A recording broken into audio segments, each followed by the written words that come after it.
south. um, I was watching this whole kerfuffle with the vice president's wife going to Greenland, and they were all upset because she wasn't treated like royalty. They come in there.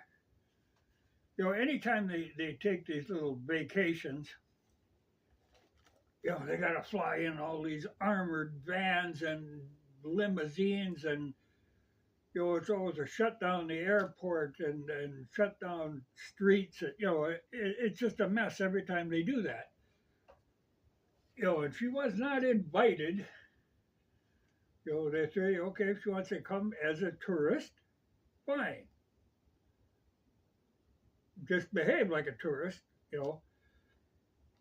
Like she demanded that they should open a museum for a private viewing, that they would, she could be in there by herself, and they would guide her around. But I said, if you want to go in, you just buy a ticket when hours that were open like a normal human being. But nope, they wanted private. Well, they weren't going for that. So I'm sure she got upset, and she gets a hold of the vice president, and he comes. And since they weren't getting no cooperation, well, then they fly up to, well, it used to be too old. Now I don't know what they're calling it, that we have one base there. At one time we had like 17 bases in Greenland during World War II. But so we went up there and gave a little pep talk to the Space Force boys that are sitting there now. That is basically an early warning radar system with some air defense. Because they have a policy of no nukes in Greenland, though we like to sneak them in.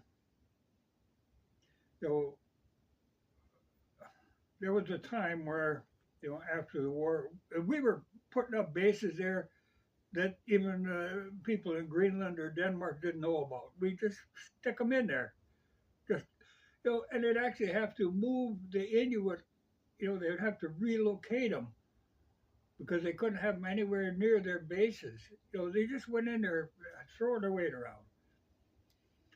But then we built that Camp Century that was supposed to, in theory, be a scientific thing. They were going to study, do ice cores and all this. They did some of that. But the real scheme behind this, the super secret thing, it was like 100 miles from Thule, and they drug all this crap across the ice sheet, including a nuclear reactor to power the place. And they were planning on putting hundreds of nuclear missiles in there. That was their big scheme. Well, they finally had to give up on that deal when they figured out that glaciers are unstable, glaciers move, and they were worried that the whole thing could cave in and they'd lose all their nukes. So they pulled out, but they left a hell of a mess. So they figure in like 75 years, that's all going to pop up. It's under like 100 feet of ice now, but they figure about 75 years, this horrible mix of pollution over a big area is going to come to the surface. Because when we pulled out, we didn't clean it up. We just left. I mean, there's tanks of diesel fuel and raw sewage and nuclear waste just sitting there, buried under the ice. Can't see it. Don't worry about it.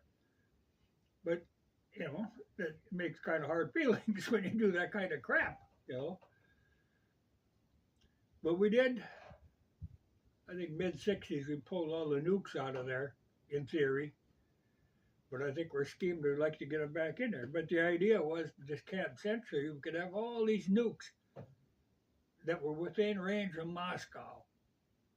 And nobody was supposed to know about it. But God, I remember reading about this in an old Mechanics Illustrated years ago. I mean, I've got a whole bunch of these old ones from the 50s and 60s, and I certainly remember reading about them building Camp Century. But we just abandoned it after a fortune was spent. digging this hole in the ice. But you can see why, Greenland has no faith in us behaving. It's one thing to have that early warning radar, but when you start putting offensive weapons in there, you're making a target out of Greenland. They don't need that.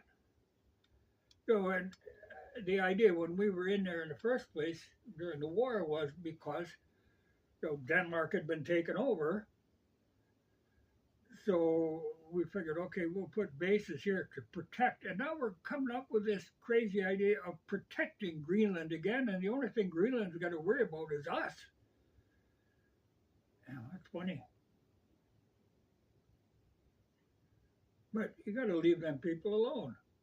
You can't, and how do they expect that they're supposed to be very inviting to these people to go there on this little vacation when you're threatening to take over their country by any means? That's insane that you're supposed to be, because I guess when she got there, then they were going around trying to get people to welcome them into their home. You don't welcome burglars into your home. Damn. But we're capable of doing, horrible things. There's no reason you can't justify that wanting to take over Greenland. You got to leave them people alone.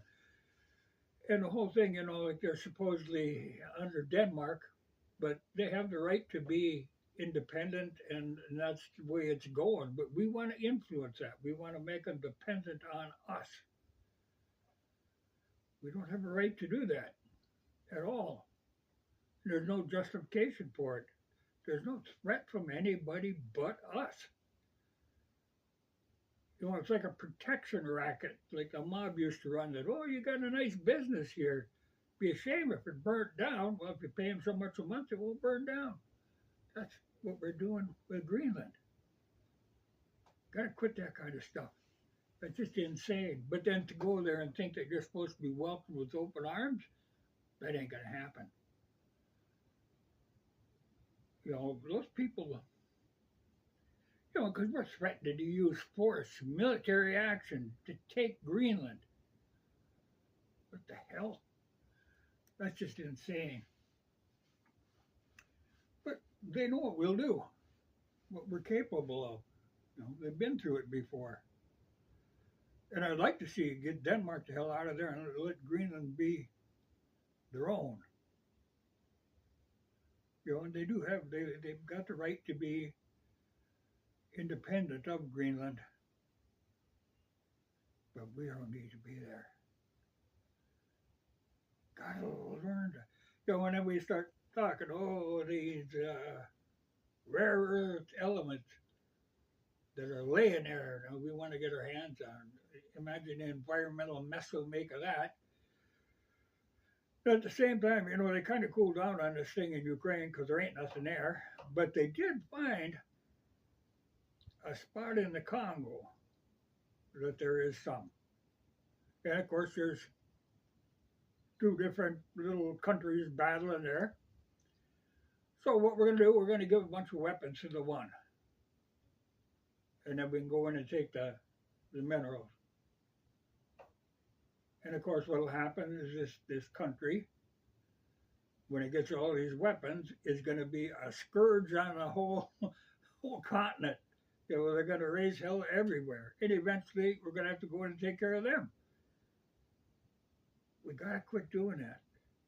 Quit interfering in other countries, and we've got to quit passing out these weapons to everybody. I mean, that's what our whole economy seems to be based on, selling weapons. Got to quit doing that. It always comes back to bite us. I mean, how many times have we been in conflicts where we're actually up against our own weapons, that we passed out to these people? Well, we'll leave that go. Got stuff to do. People are fascinated by this conglomeration. It changes all the time. This isn't actually my workbench. The workbench is over there, then I got one in the other room. But this is kind of the overflow of like when I get stuff in before I put it away, it goes here. If I'm working on small projects, it's here because I got good light. And I do videos here because I got good light.